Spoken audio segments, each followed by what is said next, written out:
अच्छा, छोटू के postmortem report, आरती के मेडिकल रिपोर्ट, प्रेगनेंसी चेकअप और जो भी जितने भी अभी तक रिपोर्ट्स आए हैं, इसके बाद क्या क्या हो सकता है?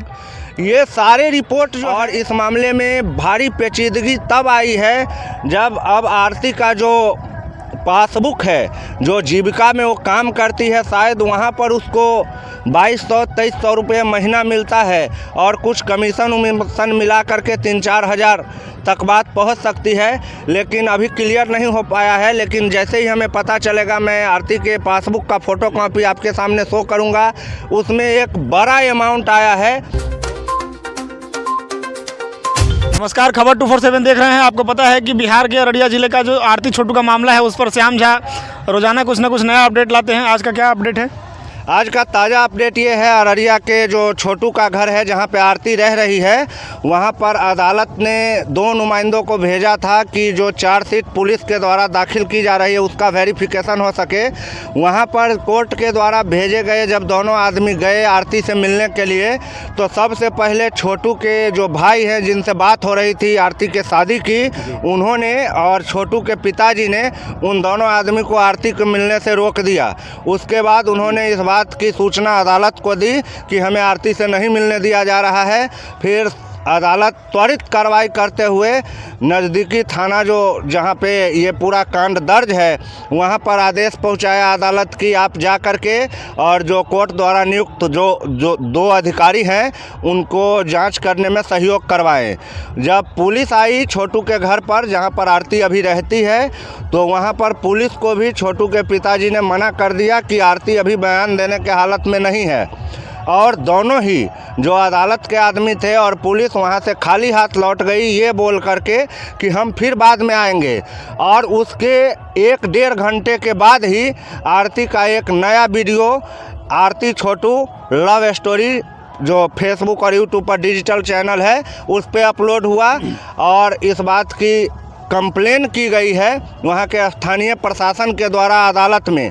तो अब निश्चित रूप से जैसा लोग समझ रहे थे कि आरती छोटू का ये प्रकरण समाप्ति की ओर जा रहा है, उसमें आरती ने या छोटू के पिता और भाई ने किसने ऐसा किया है, ये तो अभी अंदर से खबर नहीं आई है। लेकिन ये सब कहें या इस तीनों में से एक कहें, मिलकर मामले को और पेचीदा बना दिया है। जहां पर अदालत के भेजे गए अधिकारियों को बयान देने से मना करने के बाद जब स्थानीय प्रशासन गई, तब भी आरती का बयान नहीं हो पाया। और ये इस मामले में बेहद ही दुखद घटना माना जाएगा। इससे जो लोग इस बात के पक्षधर है कि हम आरती को न्याय दिलाना चाहते हैं, हम छोटू के हत्यारों को सज़ा दिलवाना चाहते हैं, उस मामले को इस आज वाली घटना के बाद भारी रुकावट पैदा हो जाएगी उस मामले में।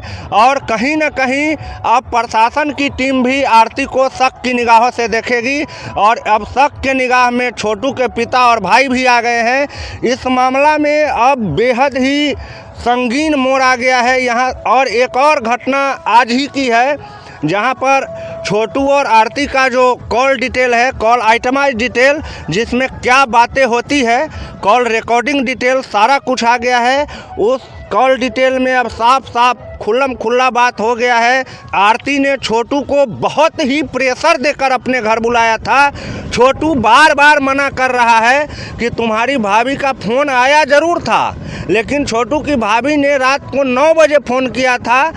आरती की भाभी ने छोटू को रात के 9 बजे फ़ोन किया था कि आप आइए मिलने। और ये बात छोटू और आरती बातचीत करते करते 1 बजे तक जब बातचीत हुई है, लगभग 2-3 घंटे की वो बातचीत है। उसके बाद छोटू को बहुत मनाया आरती ने। उसके बाद छोटू आरती के घर पर जाने के लिए तैयार हुआ और आरती ने ही छोटू को कहा है कि तुम पीछे के तरफ से बाथरूम के पास हमसे मिलो। अब इस मामले में कहीं न कहीं प्रशासन जो है अपने जांच का दायरा आरती के तरफ और छोटू के घर वाले के तरफ भी लेकर जाएगी। और उम्मीद है कि प्रशासन अपनी काम जो है, अपना जो उसका धंधा है, वर्क है, वो पूरी निष्पक्षता से करे और जो भी इस मामले के सही मुजरिम हैं सभी को सज़ा मिले। ऐसी अभी तक की इन्फॉर्मेशन है, और जैसे भी कोई ताज़ा इन्फॉर्मेशन आएगा हम आपके पास हाजिर हो जाएंगे। अच्छा, छोटू के पोस्टमार्टम रिपोर्ट, आरती के मेडिकल रिपोर्ट, प्रेगनेंसी चेकअप और जो भी जितने भी अभी तक रिपोर्ट्स आए हैं, इसके बाद क्या क्या हो सकता है? ये सारे रिपोर्ट जो हैं वो छोटू को बहका हुआ करार दे ही रहा है कि छोटू की कहीं ना कहीं पूरे मामला में संलिप्तता है। वो वहाँ पर गए और पहले भी उन्होंने आरती के साथ शायद संबंध बनाए हो, क्योंकि डीएनए रिपोर्ट में ये बात क्लियरली आ गया है कि आरती का छोटू के साथ शारीरिक संबंध बनाया हुआ साबित हो गया है डीएनए रिपोर्ट से। और जैसे ही इस मामले में कोर्ट का जो बयान है, पोस्टमार्टम का जो रिपोर्ट है और सारी चीज़ों को मिलाकर देखेंगे तो इस मामले में कहीं ना कहीं आरती फिर से गुनहगार साबित होती हुई दिख रही है।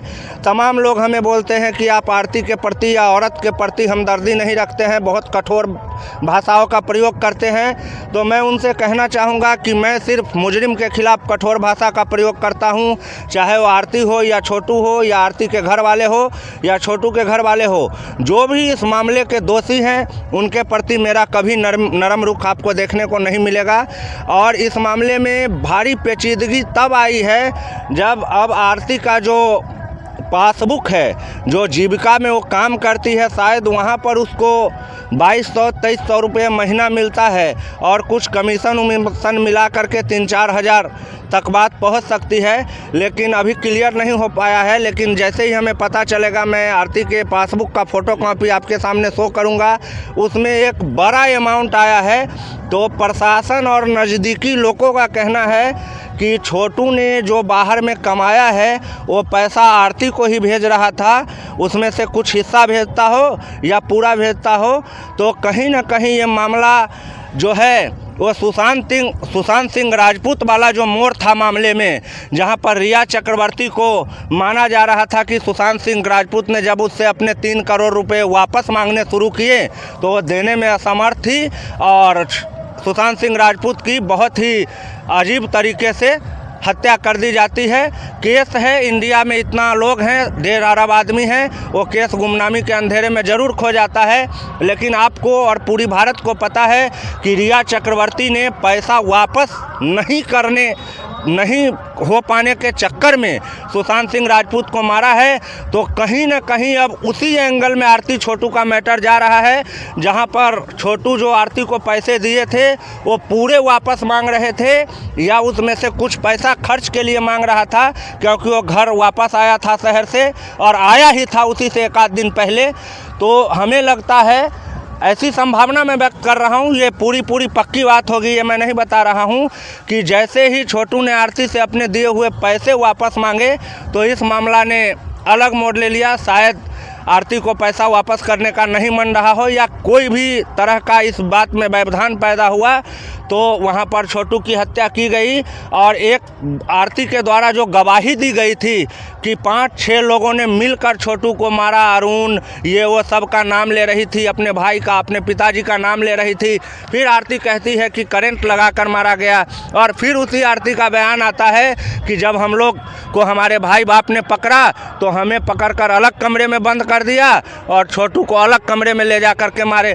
तो मेरा सीधा सा सवाल आरती से फिर रहेगा कि जब आप कमरे में बंद थे तो आपने ये कैसे देख लिया कि छोटू को करंट लगाया जा रहा है, कि 4-5 लोग मिल रहे हैं, कि आपके बाबूजी और भाई ने अकेले मारा है, कि बाहर से गुंडा आकर के मारा है? आप कमरे में बंद थे तो आप तो कुछ देखा नहीं है, आपने अब तक जो बोला है वो झूठ बोला है। अच्छा, इस मामले से जुड़ा हुआ आज का अंतिम प्रश्न है। एक बाबा है, कुछ तेगलवा ऐसे करके नाम है जी, वो सनातन धर्म को लगातार तो वहाँ पर आज पुजारी, मैं आपकी क्वेश्चन समझ चुका हूँ, आज मेरे पास ज़्यादा टाइम नहीं है। वहाँ पे पुजारी मीडिया वाला जो धांसू पत्रकार साहब है वो बाबा के पास आज पहुँचे थे और जैसे ही उन्होंने बाबा से कहा कि बाबा ये क्या मजाक है, छोटू का आत्मा आपके अंदर आ गया है, तो बाबा ने तमाम तरह का एक्टिंग चालू किया, ऐसे करके वो जो होता है उस सब का भगत सब का तामझाम।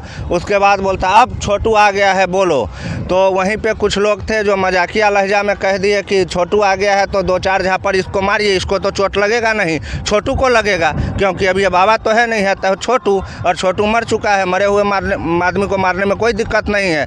जैसे ही मारने की बात हुई तो बाबा पुजारी मीडिया के सामने से भागकर खड़ा हुआ और वो छोटू का आत्मा अपने साथ लेकर चला गया। ये आत्मा परमात्मा वाली बात आज के साइंटिफिक दुनिया में बेहद ही झूठी और गलत तरीके की है, इन बातों पर विश्वास नहीं करें। चलिए धन्यवाद। पेज को फॉलो कीजिए और यूट्यूब चैनल को सब्सक्राइब कीजिए। जय हिंद।